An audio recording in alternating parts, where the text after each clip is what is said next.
Bienvenido a Scriptorum, Historia Romana, el podcast donde sesión por sesión, este sujeto hablando, Jorge Isaac García Nava, voy a relatar toda la historia de la República y el Imperio Romano de Occidente, una odisea por más de 1200 años, donde hablaré de ciencia, literatura, mitos, datos curiosos y a veces contaré malos chistes. Comencemos esta travesía con una frase del escritor de comedias Plauto en el Miles Gloriosos. Ahora, tened la amabilidad de prestarme vuestra atención y que el dios Marte os siga protegiendo como ya lo ha hecho en otras ocasiones.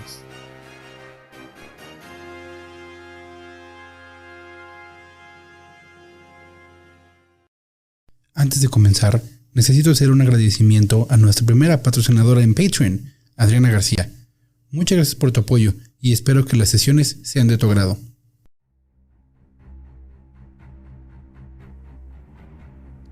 Sesión 7. Herencias monárquicas, parte 1. En nuestra última sesión, fuimos testigos del exilio de Tarquinio el Soberbio gracias a una unión de los nobles y el ejército, terminando así la época de la monarquía, que había sido la única forma de organización que conocían los romanos. Hoy vamos a pausar el relato y hablaremos de la geografía, economía, sociedad y ejército de Roma, especialmente tras las reformas servianas, para conocer el panorama de la ciudad antes de la República. Primero que nada, es importante que sepamos que la península itálica está partida por la mitad, de norte a sur, por los montes Apeninos, que comienzan en el norte, muy cerca de los Alpes, y terminan casi en la punta de la bota italiana, aunque podemos extenderla hasta la isla de Sicilia. Eso significa que para viajar de norte a sur es necesario escoger una de dos rutas, la del este o del oeste. Roma se encuentra situada en la zona oeste, casi a medio camino entre el mar Tirreno, que comunica con el Mediterráneo, y los Apeninos. Esto hace de la ciudad un punto obligado en el traslado terrestre de norte a sur, y viceversa. La ubicación exacta de la ciudad ya fue mencionada un poco en la sesión 3, pero resumiendo, Roma fue fundada en la orilla izquierda del río Tíber, cerca del vado de la isla Tiberina, aprovechando el paso fácil. El primer puente de madera no sería construido sino hasta el reinado de Anco Marcio, el cuarto rey de Roma. La ciudad se puede comunicar fácilmente al mar gracias a la navegabilidad del río, pero al mismo tiempo brinda una gran capacidad defensiva, ya que el río es fácil de defender con una flota pequeña, y el valle está rodeado de colinas, las famosas 7 colinas, lo que permite que domine el territorio de su alrededor. Gonzalo Bravo sostiene que Roma no solo estaba en una situación geográfica óptima para un gran crecimiento, además fue construida para eso, ya que la evidencia indica que de hecho era una zona lacustre, es decir, tenía mucha agua. Pero alrededor del 600 antes de la era común, comenzaron obras para desecar el valle, especialmente donde se encuentra el foro, y a su alrededor lograron construir las zonas habitacionales, públicas y religiosas, colocando en las colinas las zonas funerarias, a lo cual yo le agregaría las militares y defensivas que mencionamos antes. Entonces parecería indicar que las mismas obras para hacer habitable el lugar es lo que terminó atrayendo a gente de todas las zonas aledañas.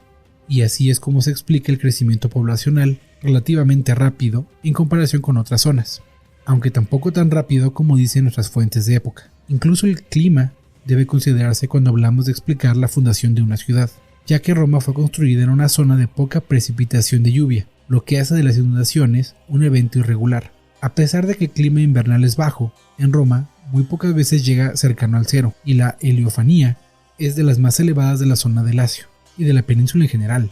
Heliofanía, término nuevo, es la medición de horas de luz solar que disfruta una zona geográfica.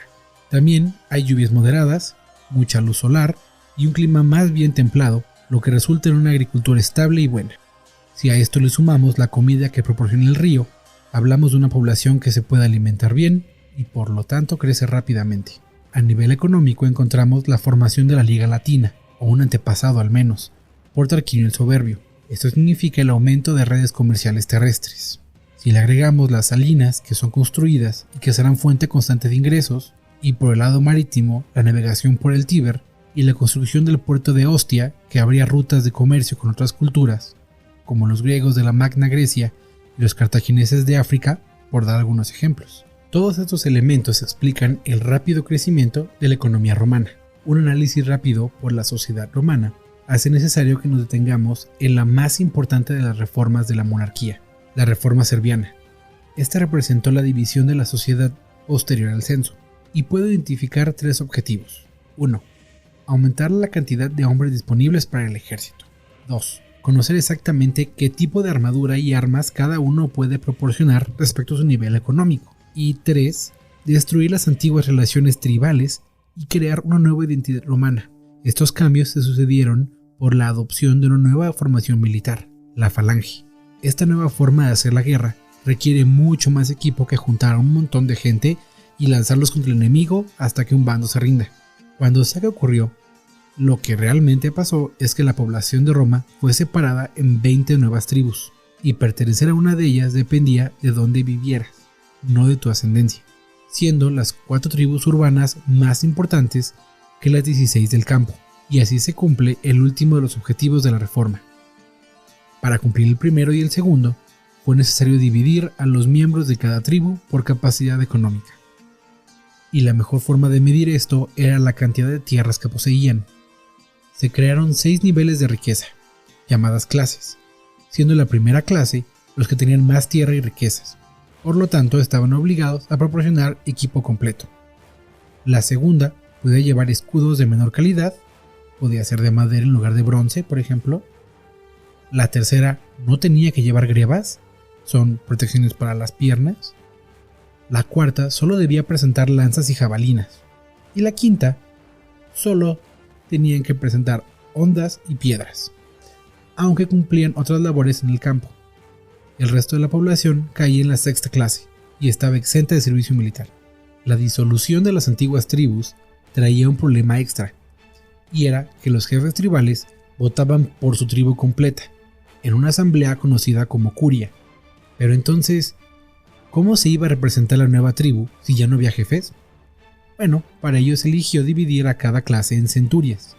Al final quedaron 193 centurias, que contarían con un voto por centuria para cuestiones de importancia, como la elección de un nuevo rey. Sin embargo, la capacidad de votación no era igualitaria, ya que de esas 193 centurias, 18 eran de caballeros, es decir, aquellos que eran tan ricos que podían servir como caballero en el ejército, y que pertenecían a la primera clase, usualmente los más ricos de los más ricos. La primera clase además obtuvo 80 centurias extra. La segunda, tercera y cuarta clase recibieron 20 centurias cada una. La quinta clase obtuvo 30 y la sexta, la más pobre, solo tenía 5 centurias de representación. Eso quiere decir que para obtener la mayoría de 97 votos necesarios para ganar una votación, entre las 80 centurias de la primera clase y las 18 de caballeros, lo podían conseguir, dándoles así un control absoluto de las votaciones, lo que vuelve a la Asamblea Popular solamente una herramienta de legitimación de las decisiones de la clase alta. Pero viéndolo fríamente, los ricos también estaban obligados a servicio militar y a presentar el equipo para ello, por lo cual se balanceaba un poco la báscula de la justicia, aunque sea solo un poco. Esta nueva asamblea sustituyó a la curia y se llamaba Comitia Quinturiata.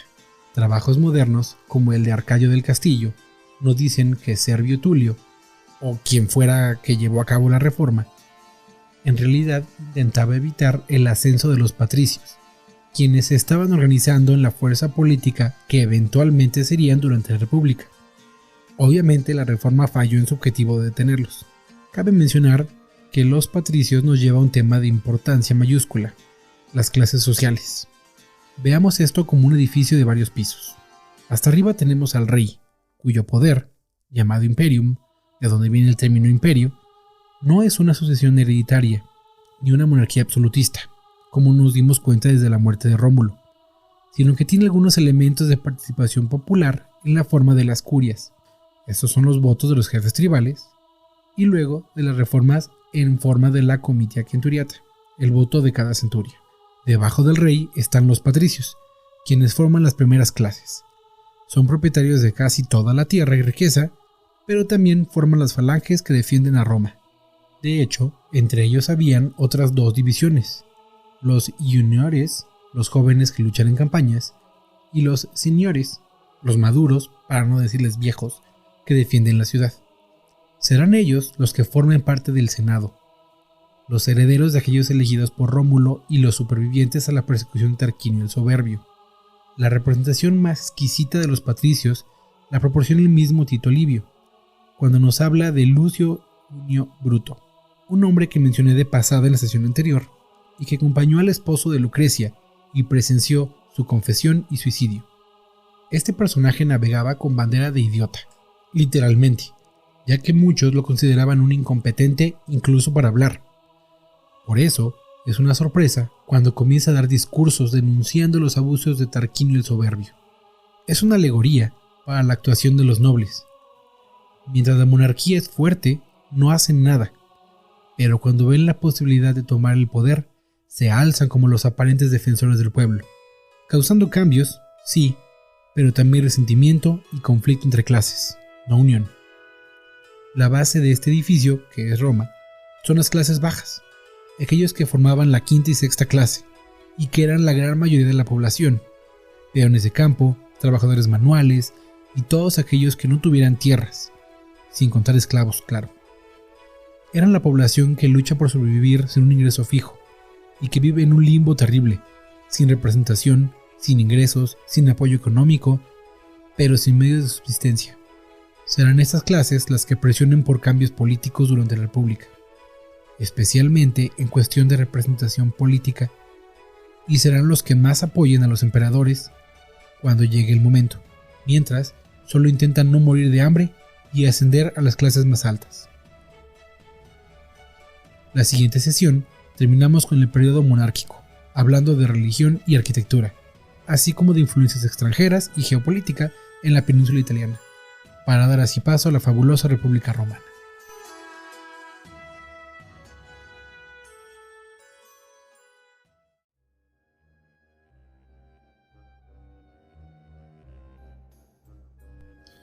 No olvides seguir las actualizaciones de este podcast en redes sociales. Scriptorum Historia Romana en Facebook y Twitter.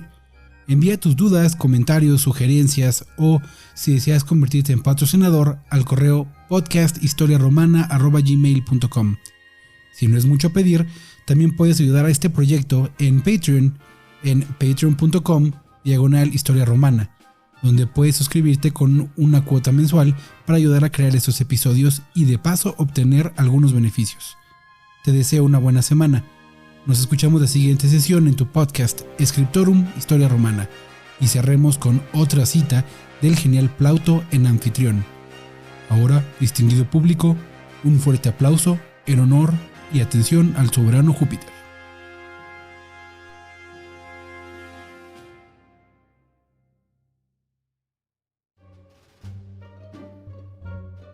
La disolación. No te burles.